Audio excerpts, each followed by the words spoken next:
Jesus também não acabou gerando... Vai ficar ruim essa frase. Ele acabou gerando também muita raiva e muito ódio dos seus opositores? Ele não gerou também essa energia? Porque eu vi depois que a gente conversou, depois de um tempinho eu assisti Paixão de Cristo. E aí tem aquela cena que ele tá sendo julgado lá, a cena que o povo liberta o bandido, Barrabás. O bandido.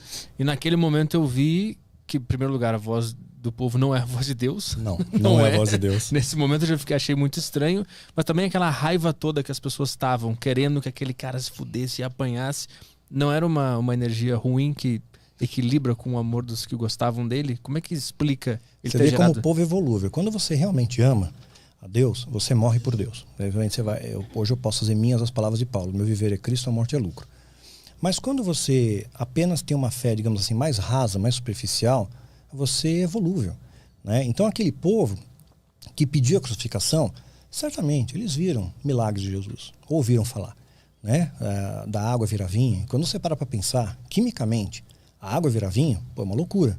H2O virar uma molécula de vinho, você precisa de fissão nuclear, você tem que quebrar as moléculas atômicas, depois você tem que fazer fusão nuclear para fundir e formar nova molécula. É uma energia de milhares de estrelas. E Jesus fez isso sem se cansar, nem suou.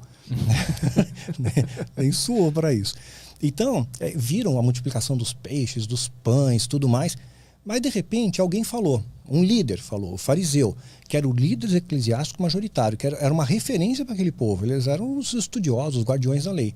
Olha, esse cara é um impostor, ele é mentiroso, ele tem parte com Belzebu, né, que era um deus pagão ali, filisteu, né, que é uma referência ao demônio.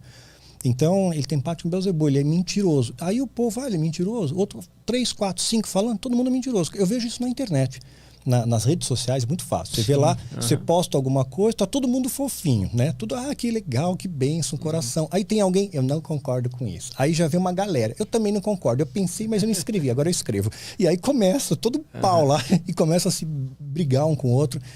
Então parece assim, as pessoas só precisam de uma centelha, né, para eclodir o que está dentro. Então jogaram a centelha ali e todo mundo começou a gritar, crucifica. E isso não aconteceu só com Jesus. Pegando um paralelo, os templários surgiram no século XII, eles estavam protegendo, né, Jerusalém dos peregrinos, eram grandes guerreiros, tudo. O começo foi fofinho dos templários, o povo amava os templários, né, eles protegiam, tinham cheio de ideais, eram monges também, né. Mais adiante, tudo bem, eles ficaram ricos, eles surtaram um pouco com a riqueza, né? Mas aí, de repente, alguém diz, no ritual de iniciação do templário, eles fazem profanação, eles cospem na cruz, eles têm atos de pedofilia, e de repente o povo acreditou naquilo, porque veio de uma liderança eclesiástica, veio do Papa, né? Veio do rei da França. Então acreditaram naquilo e o povo ficou louco e pediu a morte deles, queimado na fogueira. Perseguiram, acabou com a ordem dos templários. Então você vê que às vezes basta uma coisa muito pequena para mudar a voz do povo. Agora, quando você realmente fala do remanescente fiel que ama a Deus, os cristãos do primeiro século, por exemplo, você vê que eles tinham uma fé indestrutível. Podia jogar nas feras, podia queimar, podia perseguir. 300 anos eles viveram assim, debaixo de perseguição, e eles sobreviveram. E era uma igreja que não tinha dízimo, não tinha ato profético, não tinha o demônio dando testemunho na igreja, não tinha nada disso. As pessoas se ajudavam por amor. Era o amor que unia eles. Aí sim, Constantino vem, faz o Edito de Milão, Concílio de Nicéia, e traz o cristianismo como religião oficial do Império Romano. Aí contaminou alguns valores e virou baixaria de novo. Aí corrompeu, né? Corrompeu. Aí vem Inquisição, cruzadas, e aí lascou tudo. Quando eu tava vendo o filme, eu tava pensando pelo ponto de vista daqueles caras que estavam pedindo, condena esse cara, mata ele. Do ponto de vista deles, como energia, eles estavam sendo honestos com o que eles estavam sentindo, que aquele cara era o errado. Eu acho que é o poder da turba. Que é isso? Da multidão. Se tá todo mundo gritando a mesma coisa, no mesmo som, você vai junto com a manada. É o efeito manada. Tu acha que foi isso que foi, com toda certeza. Fez Jesus ser crucificado? Com toda certeza. O efeito manada. É o poder da turba. Você começa a gritar e todo mundo grita, todo mundo gritando, então aí você se sente empoderado, fazendo parte de algo maior, né? Mas era muito ódio, era muita raiva por ele. Sim, muita raiva. Nem quando o cara tava apanhando, ninguém olhou e sentiu. Cara, acho que exageramos aqui nesse negócio. Pois é. Em nenhum momento isso aconteceu. E os romanos eram cruéis mesmo, eles metiam um chicote mesmo. O Mel Gibson fez um filme muito próximo da realidade. Pô, Retratou muito bem as últimas 12 horas. Eu vi depois que a gente conversou aqui, eu fiquei fã desse cara, Jesus. Fiquei fã dele depois de ver o filme. Sim. Você vê, o que ele fez errado? Ele pregou amor, ele ensinou amor, ele viveu o amor. Mas quando você fala de amor num mundo contaminado pelo ódio, você fala a verdade no mundo aculturado pela mentira, é claro que você vai ser perseguido. E teve uma parte muito boa também, que é quando o imperador pergunta pra ele: eu posso parar com isso aqui agora se tu quiser. E ele fala um negócio que eu não lembro da frase específica. Ele diz que ele só tem poder porque foi dado a ele por Deus, né? Então é isso aí mesmo. Eu tenho que passar por isso. Tenho que passar por isso. Ele sabia, ele orou antes, né? Ele sabia o que ele ia passar. E também, quando ele tá na cruz e os caras começam a zombar dele, falando: tu não é o filho de Deus, então sai daí então, quero ver tu sair daí. Exatamente. E meio que ele fala assim, em outras palavras, né? Mas ele fala: cara, não é esse o ponto do lance também. Por que ele não podia usar ali o poder de Deus para se livrar daquele negócio? Ele tinha que mostrar, né? Ele veio com essa missão de ser crucificado, ressuscitar no terceiro dia. E ele aparece de novo num corpo glorioso, né?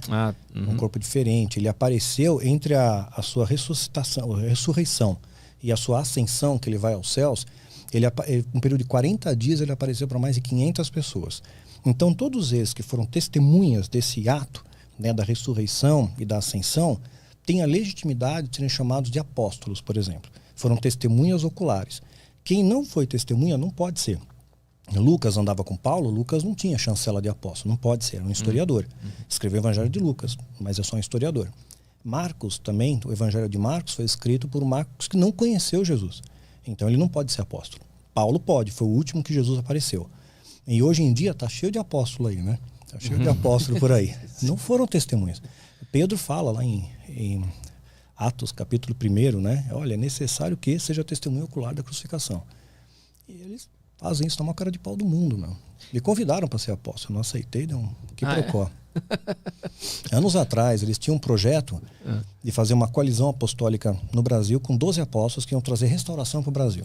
Política só para dar plataforma para um outro político que dizia que ia ser o presidente do Brasil, que não foi, não teve nenhum por cento de intenção de voto, né? E também não aconteceu nada com esses apóstolos aí, não mudou nada no Brasil. Seria o quê? Anos 90?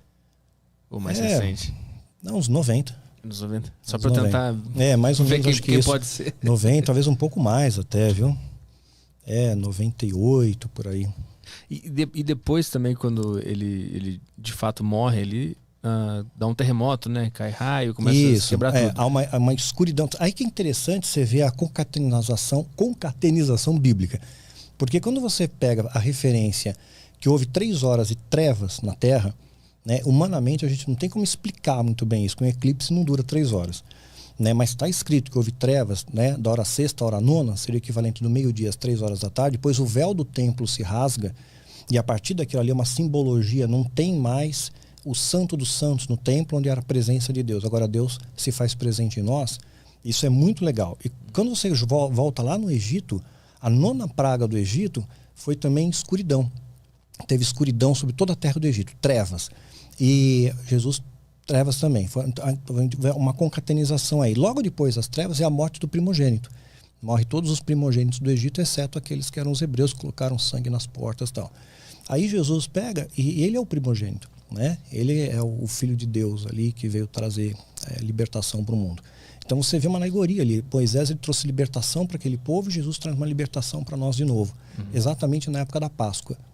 Então, muito interessante. Mas o que eu fiquei me perguntando é, depois daquele momento, quando dá terremoto, cai tudo, por que a partir dali não ficou claríssima a mensagem e 1000 anos depois, um monte de tempo se passou, e a gente se encontra hoje e a mensagem ainda não foi absorvida e não foi colocada em prática pela humanidade? Pois é. Uma grande parte das pessoas viram aquilo e aceitaram aquilo. O próprio soldado romano que perfurou Jesus, para ver se ele estava morto mesmo, que os templários acho que acharam a lança, né? Só que não. Faz tudo para vender, né? E então ele mesmo fala, verdadeiramente esse homem era justo. Então muitas pessoas ali certamente se converteram, fariseus se converteram. A Bíblia diz, José de Arimateia, próprio era fariseu também, Nicodemos, né? Estava dentro daquela casta farisaica e aceitaram Jesus. Então, mas infelizmente foi uma minoria. né? Como é nos dias de hoje também. As pessoas têm uma fé genuína. Hoje, ao invés das igrejas, lotado. Estatisticamente, tem 40 milhões, acho que, de evangélicos no Brasil. Mas é só estatística. A gente passar na peneira mesmo, ver quem é cristão de verdade mesmo, sabe? Que procura viver e exalar o perfume do amor.